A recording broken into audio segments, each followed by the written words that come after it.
Սյունիքի մարզի երկու անչափահաս բնակիչներ մոլորվել են և հայտնվել Ադրբեջանի տարածքում, այս մասին հաղորդագրություն է տարածել ազգային անվտանգության ծառայությունը, նշելով ձեռնարկվում են անհրաժեշտ բոլոր միջոցները քաղաքացիների գտնվելու վայրը պարզելու և նրանց անվտանգ վերադարձն ապահովելու ուղղությամբ։ Փոխվարչապետ Մեհեր Գրիգորյանը Դուշանբեում մասնակցել է ԱՊՀ պետությունների կառավարությունների ղեկավարների խորհրդի նիստին։ Նիստի օրակարգում ընդգրկված են եղել ԱՊՀ շրջանակներում երկրների միջև առևտրատնտեսական, մշակութային և հումանիտար ոլորտներում գործակցության զարգացմանն առնչվող հարցեր։ Մեհեր Գրիգորյանը հանդես է եկել ելույթով անդրադարձել տնտեսական գործակցության հետագա ընդլայնման հնարավորություններին և այդ համատեքստում կարևորել տարածաշրջանային ենթակառուցվածքային ծրագրի իրականացումը։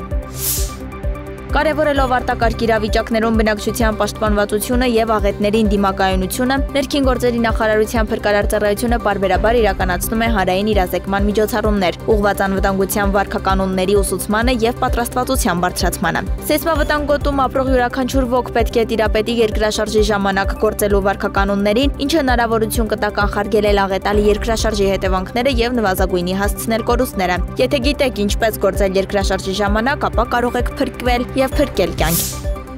ԱՄՆ նախագահ Դոնալդ Թրամփը հայտարարել է, որ շատ հիասթափված է Իլոն Մասկի քննադատությունից իր ներկայացրած բյուջետային օրինագծի վերաբերյալ, հավելել. «Չգիտի արդյոք լավ հարաբերությունները կպահպանի միլիարդատեր իր նախկին խորհրդականի հետ։ Ես շատ հիասթափված եմ, քանի որ Իլոնը այս օրինագծի ներքին գործընթացներն ավելի լավ գիտեր, քան այստեղ նստած գրեթե ցանկացած մեկը։ Հանկարծ նա խնդիր ունեցավ», հավելել է Թրամփը։ Այս հայտարարությունից րոպեներ անց Մասկը հակադարձեց X սոցիալական ցանցում, ասելով պնդումները, թե ինքը նախապես ծանոթացել է օրինագծին, սուտ են։ Մասկը սրեց հանրային վեճը, գրելով. «Առանց ինձ Թրամփը կպարտվեր ընտրություններում»։